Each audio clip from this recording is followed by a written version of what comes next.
Hello everybody! Hello everybody! I want to show you with this video how you can take a screenshot with the Xiaomi 12 Lite.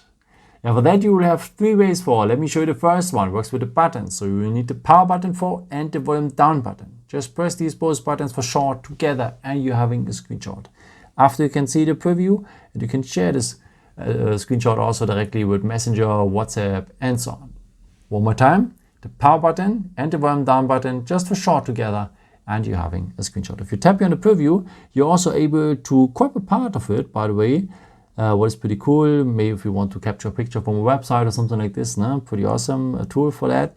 And yeah, you can also draw something inside or you can highlight something as you want. After you can set here the edited part, also with Messenger, WhatsApp and so on, or with the checkbox here, you can send it to your gallery.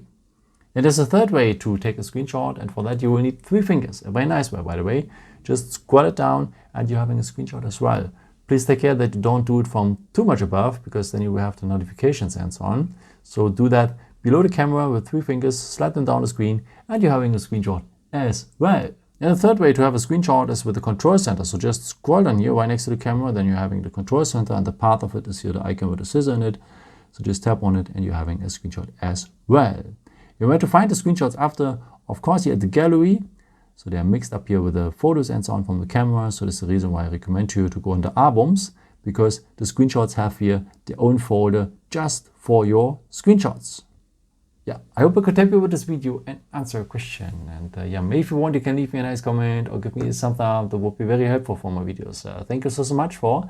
And I've created also some other videos if you're interested in with some more tips and tricks and so on. You can also subscribe me to don't miss a new one. Thank you so much for your support, and yeah, maybe until next time. Ciao.